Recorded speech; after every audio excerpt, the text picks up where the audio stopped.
Muy buenas noches, bienvenidos. Comienza una nueva semana y nosotros estamos aquí haciendo el resumen de noticias de la televisión pública después de este primer capítulo de la nueva temporada de En Terapia. Muchísima expectativa había con esta serie que ya se ha vuelto un clásico de la televisión pública. La disfrutamos nosotros y ahora tenemos para ustedes media hora de información, lo que creemos que ha sido lo más importante de lo que ocurrió en la Argentina y en el mundo.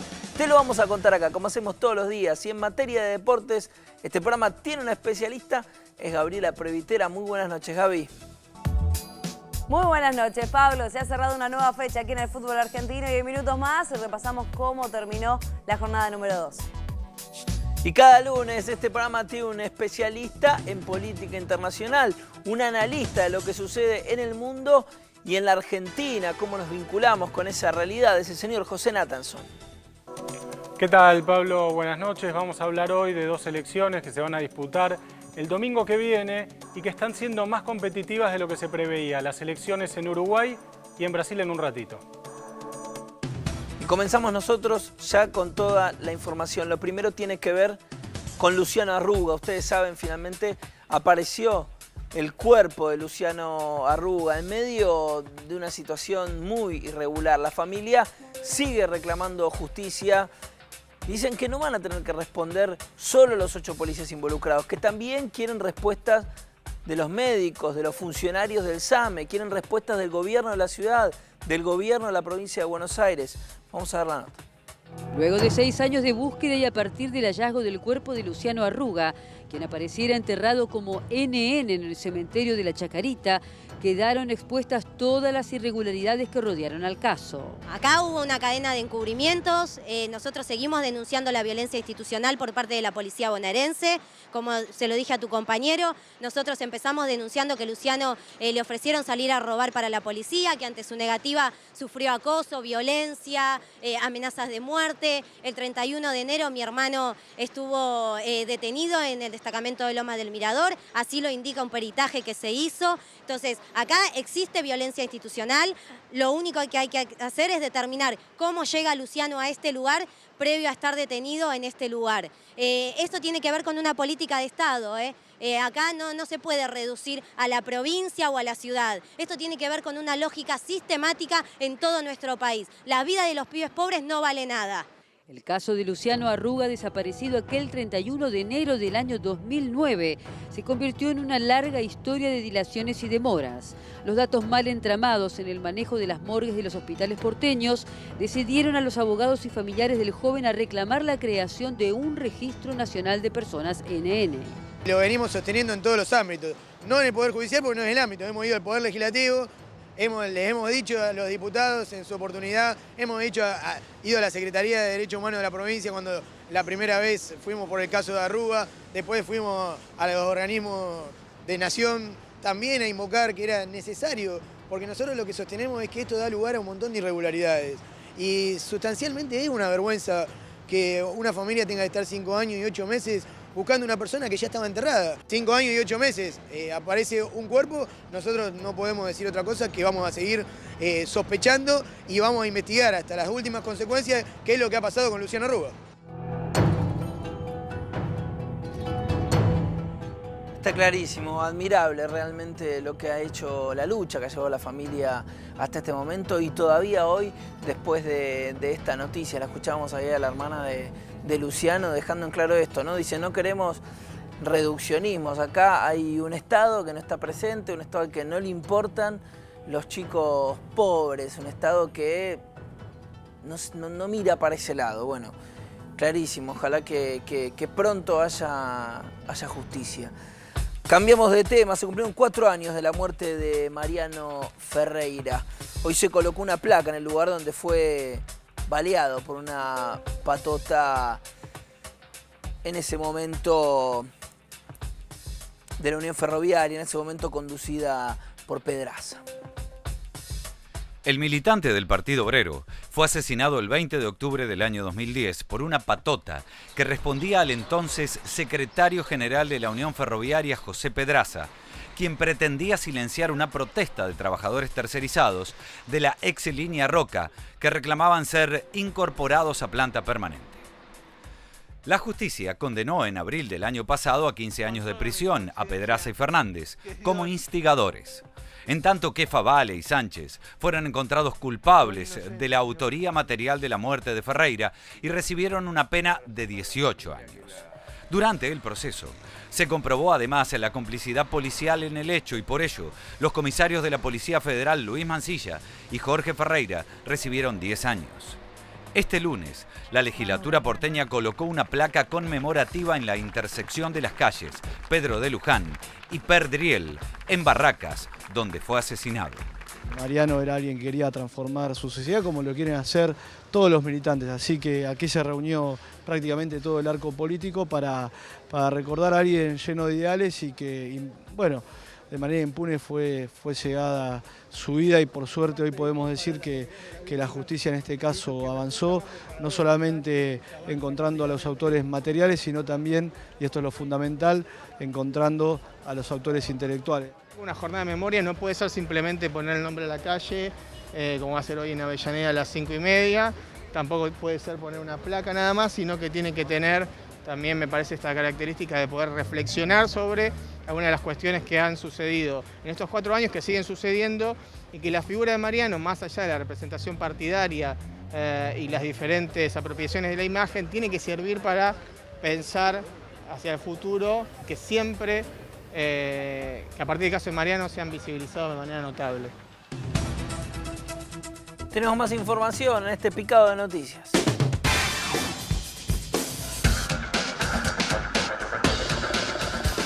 Fueron absueltos los barrabravas de Boca, Mauro Martín, Maximiliano Mazzaro y Gustavo Petrinelli. Estaban acusados por el homicidio de Ernesto Cirino en el barrio de Liniers en agosto de 2011. El ex árbitro de la Liga Marplatense y ex integrante de los servicios de inteligencia de la Marina, José Bujedo, cumple en un penal su condena por crímenes de lesa humanidad. Un medio de esa ciudad lo descubrió saliendo de su casa sin permiso judicial. Bujedo fue condenado por 17 secuestros, 3 terminados en muerte. Los empleados bancarios cumplirán un paro de 24 horas el miércoles. Reclaman una actualización del impuesto a las ganancias.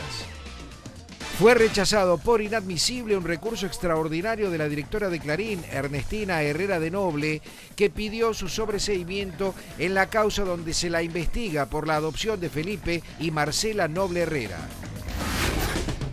Un niño de 2 años estuvo más de 6 horas extraviado en las sierras cordobesas del Valle de Punilla. El chico se perdió tras un descuido de los familiares. Fue encontrado sano y salvo. Este miércoles, Abuelas de Plaza de Mayo será homenajeada por la Facultad de Periodismo y Comunicación Social de la Universidad de La Plata. La asociación que encabeza Estela de Carlotto cumple 37 años. Un joven homosexual que escapó de Rusia recibió el estatus de refugiado por parte de Argentina. Dejó su país por sufrir violencia, discriminación y situaciones de inseguridad.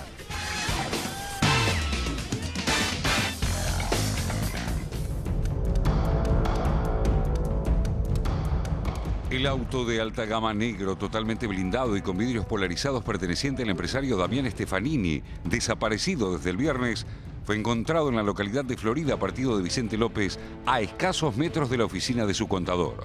Los investigadores analizan los videos de San Fernando, Vicente López, que registraron fragmentos del recorrido del auto de Stefanini. En la causa por la desaparición del empresario interviene la Fiscalía Especializada de Trata de Personas y Delitos Complejos. El suegro de Stefanini, Horacio Ogmio, descartó que la desaparición esté relacionada con problemas económicos. Además, aseguró que el hombre y su mujer tienen una excelente relación y pidió a la sociedad que los ayude aportando cualquier dato que permita dar con el paradero del empresario.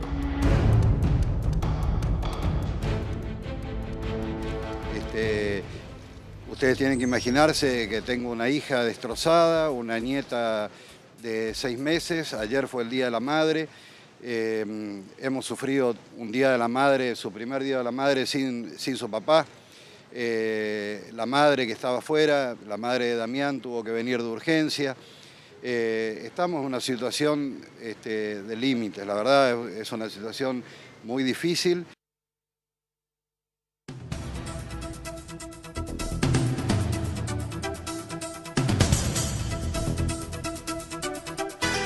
El juicio por el crimen de Ángeles Rawson, la adolescente de 16 años asesinada el año pasado, comenzará el 18 de febrero del próximo año, según informó el Tribunal Oral en lo Criminal 9 de la capital federal. Tiene como único acusado al portero Jorge Mangieri, de 46 años.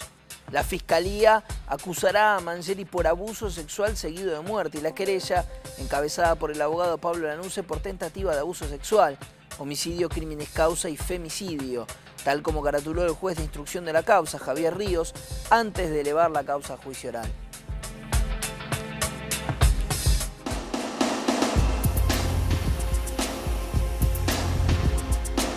Susana Trimarco, madre de Marita Verón, confirmó que fueron negativos los resultados de ADN con un chico cordobés de 12 años que se presumía podía ser hijo de la joven desaparecida. Sin embargo, destacó que continuará con la búsqueda de su hija y con la lucha por los derechos de ese niño y de todos a los que les han robado su identidad. A través de un comunicado, Trimarco además señaló que los resultados de la comparación de los perfiles genéticos fueron negativos tanto para mí, dijo, como para la que decía ser su madre y que figura en la partida de nacimiento del niño.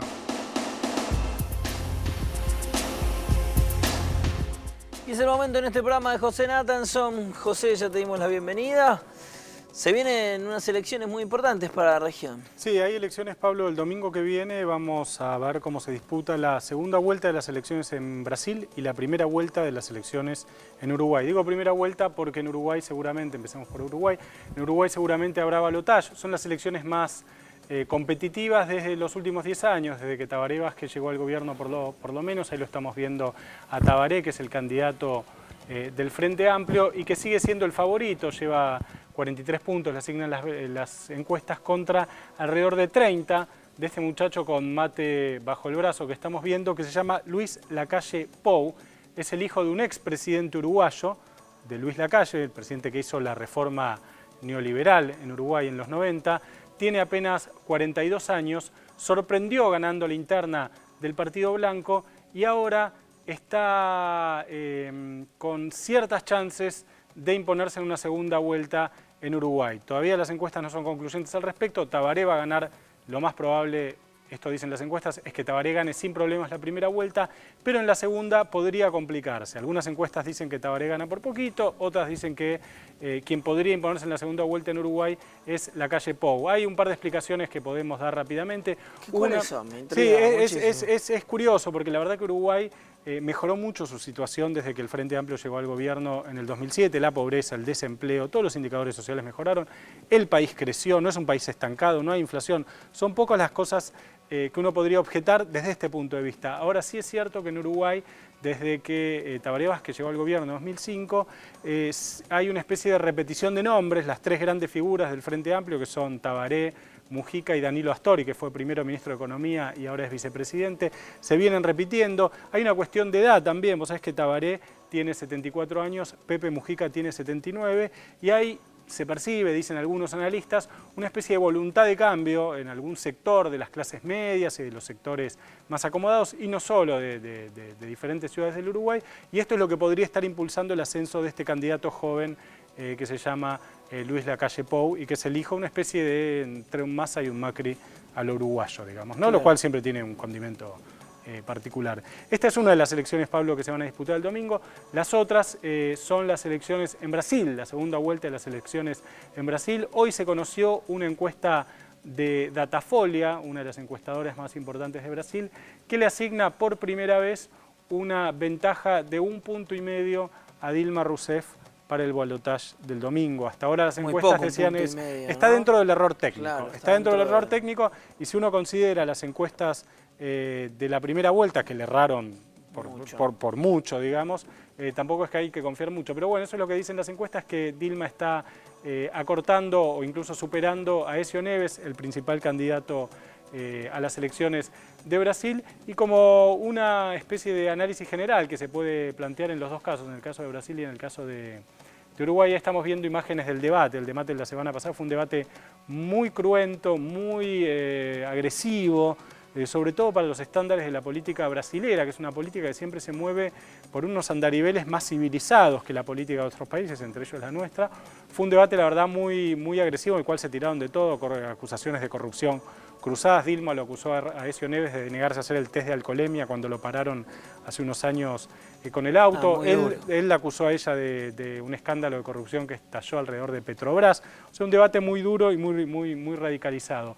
Pero lo que tienen en común estos dos procesos políticos, me parece que es interesante señalar, es el alto nivel de competitividad. O sea, son procesos políticos que están teniendo, digamos, un resultado mucho más peleado de lo que se esperaba hace algunos meses. Hace algunos meses parecía que Dilma ganaba sin ningún problema, parecía que el Frente Amplio iba a ganar en Uruguay sin ningún problema, y lo que estamos viendo son elecciones y panoramas electorales mucho más competitivos de lo que se pensaba, y también con una merma del nivel de votos de los oficialismos. Aun cuando ganen, todos los gobiernos están sacando, todos los oficialismos, los partidos oficialistas están sacando, van a sacar según las encuestas, o ya sacaron en la primera vuelta, porcentaje de votos menores a los que habían sacado en su periodo anterior. Esto incluso con Evo Morales, que arrasó en las elecciones de Bolivia, lo hablamos el lunes pasado, pero que sacó 5 puntos menos que en las elecciones anteriores. Quiero decir, hay una baja de la performance electoral de todos los gobiernos de izquierda en América Latina. Esto es un dato que me parece que es importante señalar.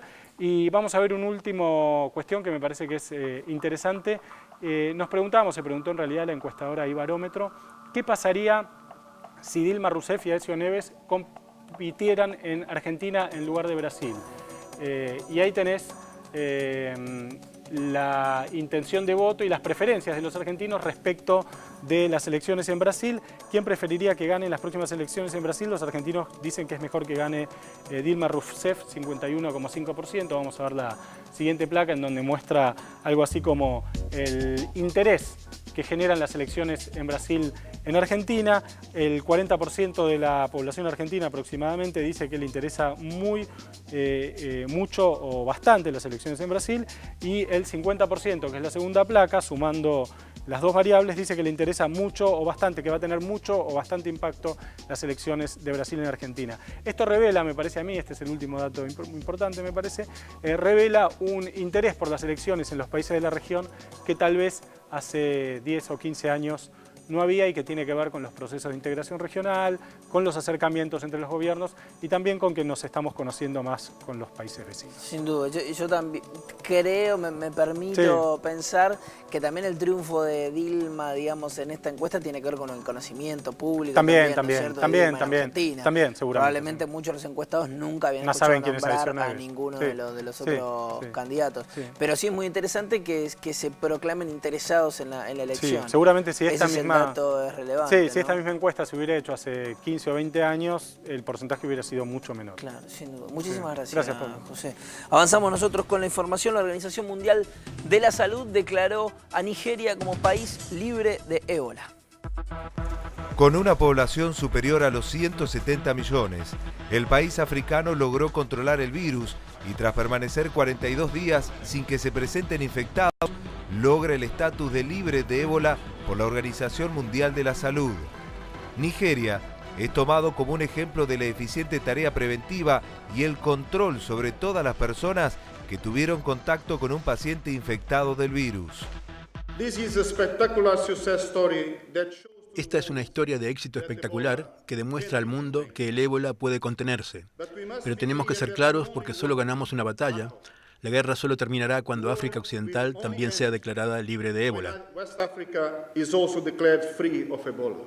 En España, se aguarda el resultado de un nuevo análisis de la enfermera Teresa Romero para decidir su salida del aislamiento, teniendo en cuenta que los estudios realizados ayer arrojaron un resultado negativo con relación a la carga viral. Si se repite ese resultado, se considerará que la mujer está curada.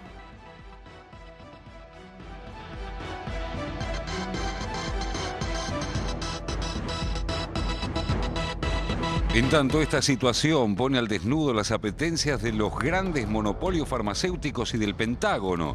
Desde distintos sectores se cuestionó la gran industria farmacéutica, acusando a los gigantes del sector, entre ellos a la compañía GlaxoSmithKline, de no haber fabricado una vacuna, no porque no fuera posible, sino porque no era negocio. Según científicos de la Organización Mundial de la Salud, la epidemia podría haberse evitado desde el principio si se hubiera desarrollado una vacuna y se hubiese hecho acopio de una cantidad adecuada de dosis, cosa que según el profesor Adrian Hill de la Universidad de Oxford era factible. Glaxo, recordemos, acumula denuncias en todo el planeta por adulterar medicamentos y utilizar chicos con autorizaciones irregulares, como el caso de Argentina en el año 2008, donde 7 bebés de la provincia de Santiago del Estero, 2 de San Juan y 5 de Mendoza perdieron la vida después de haber participado de los ensayos del laboratorio.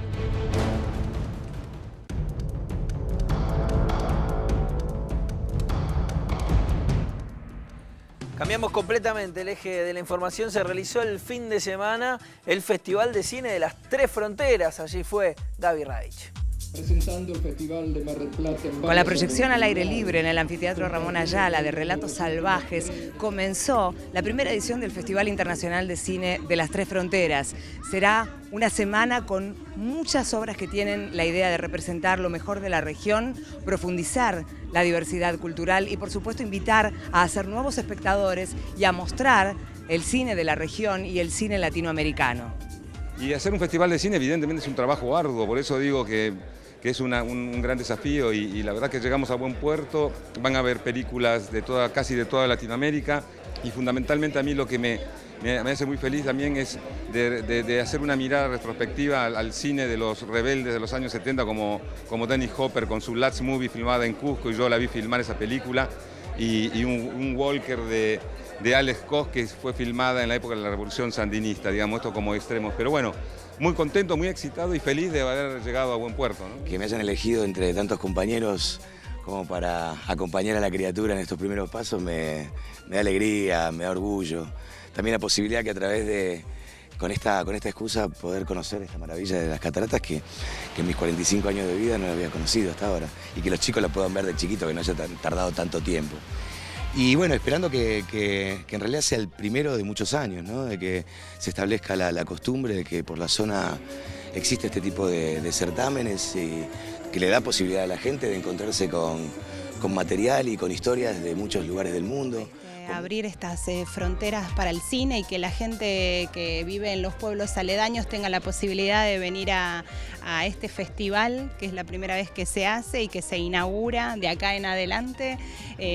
No sé, le va a dar al pueblo, me parece que una movida que le hacía falta. Y bueno, esto es un festival, me parece que de por sí tiene una buena iniciativa, que es unir un poco las culturas desde el cine y el diálogo desde el cine, ¿no? Desde lo que tiene para ofrecer cine de diferentes partes de Latinoamérica, en este punto único donde confluyen las tres fronteras, y creo que tiene mucha gente. Bueno, de hecho puede venir gente de todas partes, de Paraguay, de Brasil, de diferentes partes de Argentina. La grilla es increíble, hay películas realmente muy buenas y está bueno formar parte de esto.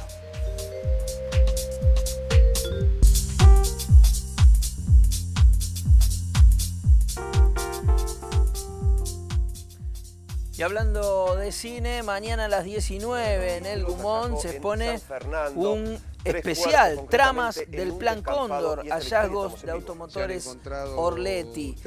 Un especial que narra el proceso de investigación sobre crímenes de lesa humanidad cometidos en el centro clandestino de detención, justamente de automotores Orletti, descubiertos a partir del hallazgo de un tambor con restos óseos en una tosquera de San Fernando en 2012. Todo esto enmarcado en el Plan Cóndor. Allí al frente la querida compañera, colega, amiga Gise Busaniche, quien le mandamos un abrazo muy grande. Este documental se proyecta en el marco de la conmemoración del Día Internacional del Derecho a la Intimidad, mañana a las 19 en el Cine Gumón. Ahora, aun cuando no encontremos ninguno más, este trabajo hay que hacerlo. No hay otra forma de saber si hay más o no hay más.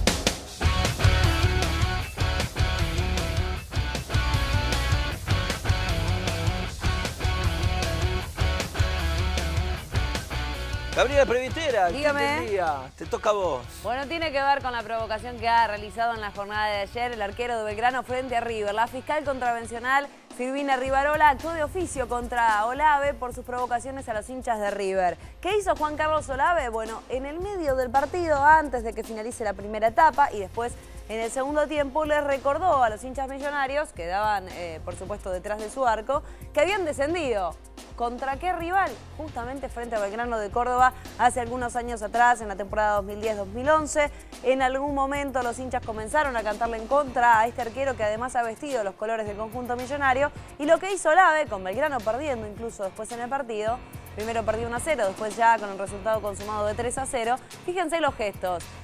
Primero, de manera un poco más disimulada para el árbitro, le hacía gestos como que con el pulgar hacia abajo, como que habían bajado. Y después, a instancias de línea, lo termina tan solo amolestando Jorge Baliño. ¿Ven el gesto? Abajo, abajo. No solamente se quedó con esto, sino que cuando terminó el partido les dijo, entre otras cosas, a los hinchas que él no se olvidaba que habían descendido y que habían prendido fuego la cancha. Lo que pasó es que, como veíamos allí, la fiscal Rivarola ha actuado de oficio y este arquero, a raíz de estas manifestaciones, con estos gestos a los hinchas, puede ser sancionado con 200 a 1000 pesos de multa económica o incluso de 2 a 5 días de arresto. Bueno, seguramente va a terminar con una probation si es que finalmente se le da lugar a esta causa de la fiscal Rivarola. Lo cierto es que siempre pregonamos por la no violencia en el fútbol y que un protagonista haga esta clase de gestos, bueno, sin lugar a dudas, no ayuda para nada. Vamos a continuar hablando, pero de fútbol propiamente dicho, porque hoy se ha cerrado la fecha número 12 en el último partido del día con solamente 2 goles. 1-1 la igualdad, en este caso entre Tigre y Arsenal, el partido que ha cerrado una nueva fecha en el fútbol argentino. Saludos hacia su ex entrenador Gustavo Alfaro, quien ha conseguido títulos con este conjunto de Sarandí. 1-1 iban pasando los futbolistas a saludar a Gustavo Alfaro, que es actualmente el entrenador de Tigre y que le está yendo bastante bien desde que llega a esta institución, porque desde que es el entrenador ha convertido el estadio casi en una fortaleza. Le ganó a Central, a Defensa y Justicia, a Gimnasia de Esgrima de La Plata y ahora termina igualando frente a Arsenal de Sarandí. 1-1 fue el resultado final de este partido, Carrera que se ponía en ventaja, dándole la victoria parcial al conjunto visitante, a los conducidos por Palermo a los 51 minutos. Sin embargo, a los 76 iba a llegar la igualdad, en este caso, para el matador de Victoria. 1-1 entonces el resultado final y Tigre sigue sumando, aunque está casi cerca de la mitad de tabla. Momento de festejo para los hinchas de Ferro. Si bien su equipo está lejos de clasificarse dentro de los primeros al ascenso directo a la primera división del fútbol argentino, el festejo tiene que ver con que hoy, después de mucho tiempo, se ha levantado la quiebra que le declararon en el año 2002. Este es un gran festejo para Ferro. ¿Por qué? Contame un poco. Porque levantaron la quiebra.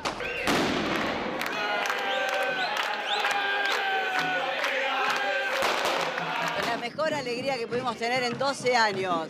Lo merecemos porque trabajamos mucho para el club y porque queremos este club de los socios. Soy socia desde los 4 años y mis hijos son socios desde que nacieron. Mi papá desde 50 años, es decir, somos toda una familia. Esto es una emoción increíble que nos inunda el corazón, que nos alegra muchísimo, pero que nos merecemos.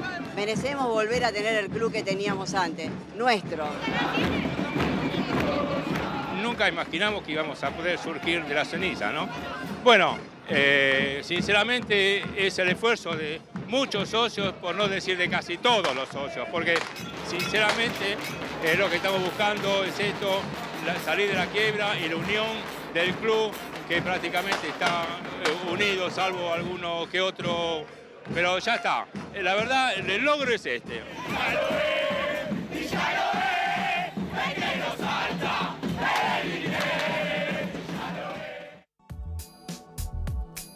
Felicitaciones a todos los hinchas de Ferro. Hasta aquí el primer bloque del resumen de noticias de la televisión pública. Nos vamos al corte, ya volvemos. Contagiándonos, baila, baila el continente.